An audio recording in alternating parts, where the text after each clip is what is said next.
देश के अलग अलग इलाकों में कुदरत का कोहराम जारी है। कहीं सैलाब की वजह से अपना कहर बरपा रहा है आसमानी मुसीबत, तो कहीं पहाड़ों पर बादल फटने के बाद सब कुछ तहस नहस हो चुका है। बारिश, बाढ़ और लैंडस्लाइड के बाद बर्बादी का यह मंजर एक बार फिर से इस बात की तस्दीक कर रहा है कि कुदरत की ताकत के आगे इंसान किस कदर बेबस हो जाता है। ऐसे मुश्किल वक्त में सबसे ज्यादा मुसीबत या तो पहाड़ पर रहने वाले लोगों को झेलनी पड़ रही है या फिर मैदानी इलाकों में नदी के किनारे रहने वाले लोगों को मुसीबत हो रही है।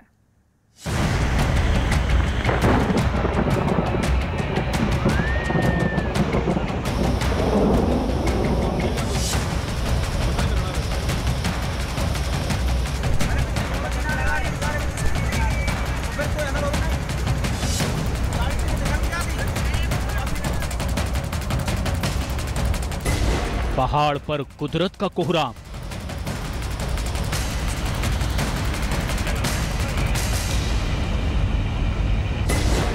मैदान में लहरों का हाहाकार,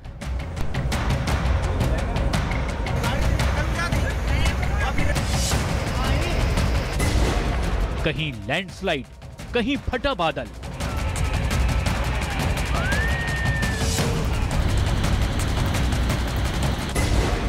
जुलाई में जानलेवा मौसम।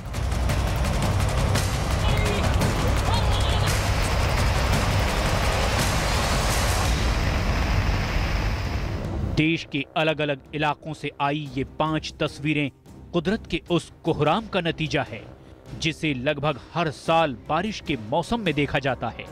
पहाड़ पर लगातार फट रहे बादल जहां तबाही और बर्बादी का मंजर सामने ला रहे हैं, वहीं मैदानी इलाकों में आसमान से उतरती आफत मानो सब कुछ लील लेने को आमादा है। सबसे पहले आपको दिखाते हैं उन पहाड़ी इलाकों की तस्वीर जहां प्रकृति की हसीन वादियों के बीच कुदरत अपना कहर बरपा रही है। हिमाचल के लाहौल स्पीति से आई ये तस्वीरें उस तबाही की गवाह हैं जिस तबाही को इस इलाके ने अब से कुछ दिन पहले महसूस किया था। बादल फटने के 4 दिन बाद भी यहां बर्बादी का खौफनाक मंजर पसरा हुआ है। राहत और बचाव की टीमें दिन रात लोगों तक मदद पहुंचाने में जुटी है, लेकिन पहाड़ की दुश्वारियों के बीच लोगों तक मदद पहुंचाना भी टेढ़ी खीर साबित हो रहा है। बादल फटने के बाद पुल बहने की वजह से दोनों किनारों पर रहने वाले लोगों का संपर्क टूट चुका है, जिस वजह से लोगों को खासी दिक्कतों का भी सामना करना पड़ रहा है। ये लगभग 5 जगह से इफेक्ट हुआ था। तोदिन नाला जो एक छोटा सा नाला था, वहाँ पे बहुत बड़ा फ्लैश फ्लड आया था जहाँ पे हमारे 4 जवान शहीद हो गए थे। उसके बाद इसके आगे 4 पुल आए। एक अभी हम खड़े हैं शांशा पुल पे, जो कि आप देख सकते हो एक साइड की अप्रोच पूरी टूट चुकी है। जब हम अप्रोच ठीक करेंगे तब हमें पता लगेगा कि पुल का क्या स्टेटस है। हिमाचल प्रदेश के सिरमौर से रोंगटे खड़े कर देने वाली तस्वीरें सामने आई है। यहाँ नेशनल हाईवे 707 पर पहाड़ दरकने की भयावह तस्वीरें सामने आई। कामरू के पास हुए इस लैंडस्लाइड की वजह से नेशनल हाईवे पूरी तरह ब्लॉक हो चुका है। आलम यह है कि इस डराने वाले लैंडस्लाइड की वजह से करीब 1 किलोमीटर सड़क का नामो निशान मिट चुका है, जिसकी वजह से करीब 200 से ज्यादा गांवों का मुख्य मार्ग से संपर्क पूरी तरह कट चुका है। और यही वजह है कि हजारों लोग अभी भी रास्तों में ही फंसे हुए हैं। जम्मू कश्मीर के राजौरी इलाके में लगातार हो रही तेज बारिश मुसीबतों की वजह बनी हुई है। आलम यह हो चुका है कि फ्लैश फ्लड की वजह से इलाके में बना एक अदद पुल भी ध्वस्त हो चुका है, जिसकी वजह से लोगों को अपनी जान हथेली पर रखकर नदी को पार करना पड़ता है। लहरों की रफ्तार पल भर में किसी को भी बहा सकती है, लिहाजा एक दूसरे को सहारा बनाकर ही लोग नदी पार कर रहे हैं। इस गांव में जो ये नाला है, ये मतलब इस नाले की वजह से इस गांव को बहुत नुकसान हुआ है। जैसे कि आप देख रहे हैं कि ये हमारा ब्रिज था एक, मतलब गवर्नमेंट की तरफ से एक यही ब्रिज है जो हमें निर्माण में दिया गया था। उसके बाद या पहले कुछ भी हमें नहीं दिया गया।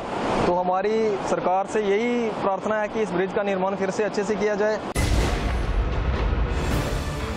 जम्मू कश्मीर के त्राल से आए इस 22 सेकंड के वीडियो को भी देख लीजिए। बादल फटने की वजह से इलाके में भारी तबाही हुई है। पहाड़ों से उतरा ये सैलाब पल भर में अपने साथ सब कुछ बहा कर ले गया। इस दौरान सैलाब की रफ्तार इस कदर तेज थी कि पुल का हिस्सा किसी खिलौने की तरह बह गया। इस छोटे से पुल के बह जाने की वजह से गांव के लोगों को आवाजाही में अब खासी दिक्कतों का सामना करना पड़ रहा है। पहाड़ पर उतरी आसमानी आफत के बाद अब रुख करते हैं राजस्थान का, जहां सवाई माधोपुर में भारी बारिश के बीच रोंगटे खड़े कर देने वाली तस्वीरें सामने आई। यहां उफनती नदी के बहाव में फंसने से एक लड़का बह गया। बताया गया कि पानी के तेज बहाव के बीच लड़के ने नदी को पार करने की कोशिश की, लेकिन लहरों की रफ्तार इस कदर तेज थी कि लड़का पानी में बह गया। हालांकि इस दौरान लड़के को बचाने के लिए गोताखोरों ने भी रेस्क्यू ऑपरेशन चलाया, लेकिन लाख कोशिशों के बावजूद लड़के को बचाया नहीं जा सका। राजस्थान के धौलपुर में भी भारी बारिश के बाद बाढ़ की भयानक तस्वीरें सामने आई। यहाँ सड़कों पर सैलाब का ऐसा सितम दिखाई दिया कि किसी का भी कलेजा कांप उठे। इस दौरान पानी की तेज धार के बीच जब एक ट्रक ने लहरों को पार करने की कोशिश की तो ट्रक के पहियों को सैलाब की टक्कर ने जाम कर दिया। जोधपुर से आई इन तस्वीरों को भी देख लीजिए। यहाँ बारिश के कहर ने ट्रेन की पटरियों को खासा नुकसान पहुंचाया। जोधपुर मंडल के गुड़ा गोविंदी मारवाड़ स्टेशन के बीच तेज रफ्तार से बह रहे पानी ने पटरियों को खोखला कर दिया है, जिस वजह से जोधपुर रूट की सभी ट्रेनों को डाइवर्ट कर दिया गया है। उधर राजस्थान के जयपुर में भी भारी बारिश ने मुसीबतें और ज्यादा बढ़ा दी है। यहाँ के कई इलाकों में सैलाब ने सड़कों को अपनी आगोश में ले लिया है। नजर जिधर तक जाती है वहाँ सिर्फ और सिर्फ पानी ही पानी दिखाई देता है। टोंक रोड पर मानपुरा गांव में भारी बारिश की वजह से सबसे बुरा हाल है। यहाँ बारिश का पानी सैलाब बनकर लोगों के घरों में दाखिल हो चुका है। कमर तक भरे पानी के बीच लोगों को आवाजाही में खासी दिक्कतों का सामना करना पड़ रहा है। उधर पश्चिम बंगाल के आसनसोल में प्रचंड बारिश के बाद सैलाब जैसे हालात पैदा हो गए हैं। सड़कों पर पानी ऐसे गुजर रहा है जैसे कोई बांध टूट गया है। दुश्वारियां ऐसी है कि घर हो या दुकान या फिर कोई दफ्तर, सब कुछ पानी की भेंट चढ़ चुका है। ये वाला जो सैलाब है इस वक्त बहुत ज़्यादा भयानक है। नदी किनारे के तमाम लोग अपने अपने घर बार छोड़ करके सामान जान बचा करके बाहर सब जो हमारे स्कूल हुआ, मदरसा दीनिया हुआ, लाइब्रेरी हुआ, जो अभी उनको वहाँ पर लोग जो है बने रह रहे हैं। उधर देश की राजधानी दिल्ली में भी यमुना किनारे बसे इलाकों पर बाढ़ का खतरा मंडराने लगा है। हरियाणा के यमुनानगर में भारी बारिश के बाद जलस्तर में इजाफा होने की वजह से हथनी कुंड बैराज के गेटों को खोल दिया गया है। यमुना का जल स्तर चेतावनी स्तर से अभी भी ऊपर बना हुआ है। इस वक्त हम मौजूद हैं लोहे के पुल के पास और जहां से आपको यमुना का स्तर हम आपको दिखाएं। देखिए यमुना का स्तर लगातार बढ़ा हुआ है। अगर आज की बात करें तो 2 लाख क्यूसेक से ज्यादा पानी छोड़ा गया है और अगर अभी जल स्तर की बात करें यमुना में कितना जल स्तर है तो सुबह 8 बजे तक का आंकड़ा हमारे पास है। 205.01 मीटर पर यमुना बह रही है। दिल्ली पर मंडरा रहे सैलाब के इस खतरे को देखते हुए शास्त्री पार्क इलाके से करीब 200 लोगों को निकालकर सुरक्षित जगहों पर पहुंचा दिया गया है। इसके लिए 100 से ज्यादा कैंप भी लगाए गए हैं। स्वास्थ्य विभाग की तरफ से यहाँ पर इमरजेंसी के लिए एम्बुलेंस लगाई गई है और इसके अलावा जितने भी लोगों को इवैक्यूएट किया गया है उनका कोरोना टेस्ट भी यहाँ पर हो रहा है। आप देखेंगे एक वैन यहाँ पर खड़ी है जो लगातार उन लोगों का कोरोना टेस्ट कर रही है जो यमुना किनारे से ऊपर जिनको कैंप में शिफ्ट किया जाना है।